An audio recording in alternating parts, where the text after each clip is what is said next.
மலர் சாகுபடியாக இருந்தாலும் சரி, கொய்யா சாகுபடியாக இருந்தாலும் மாவு பூச்சி வரும். மாவு பூச்சி வரும். ரெண்டாவது பேன் வரும்.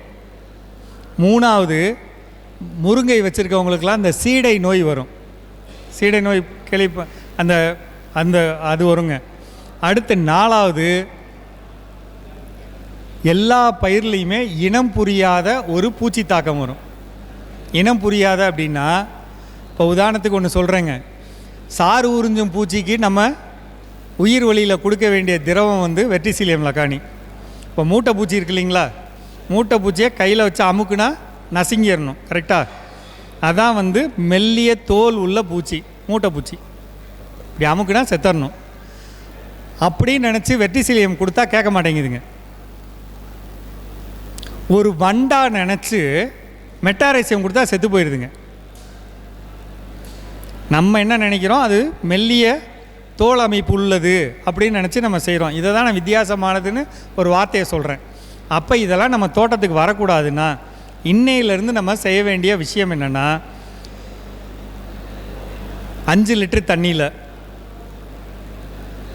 300 கிராம்லேருந்து 500 கிராம் அளவுள்ள புகையிலை பிச்சு போட்டு கொதிக்க விடுங்க. 5 லிட்டரை 1 லிட்டராக மாற்றுங்க. அந்த 1 லிட்டரை 10 லிட்டருக்கு 100 மில்லி கலந்து அடிங்க. எந்தெந்த பயிருக்கு? எல்லா பயிருக்கும்.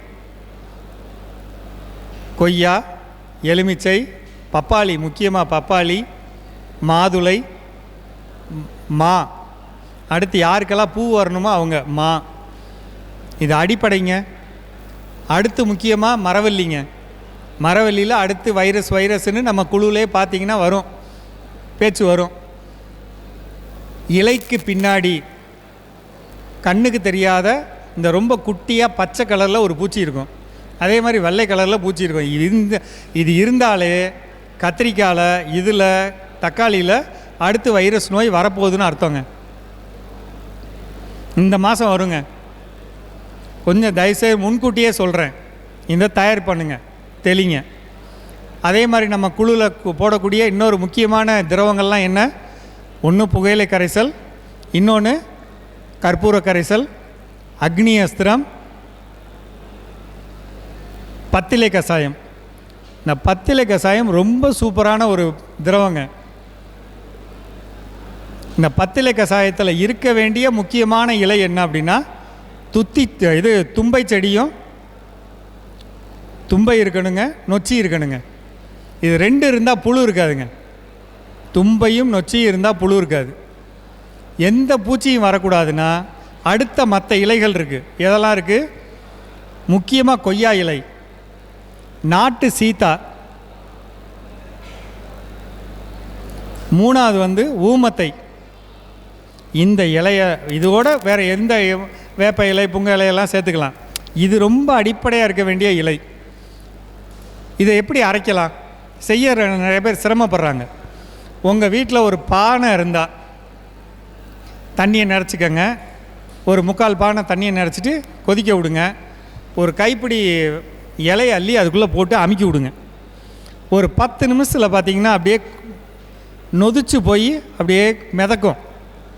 திருப்பி இன்னும் கொஞ்சம் தள்ளி உள்ளே போடுங்க, இன்னும் கொஞ்சம் தள்ளி உள்ளே போடுங்க. இப்படியே போட போட ஒரு குறிப்பிட்ட நேரத்தில் வந்து பார்த்திங்கன்னா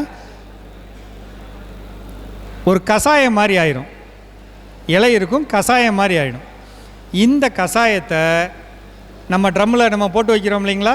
நான் என்ன சொல்லியிருக்கேன், 100 லிட்ரு கோமியத்தோட 100 கிலோ இலையை கலங்க. 100 கிலோ இலைங்கிறது பார்க்க இவ்வளோ பெருசு இருக்கும்.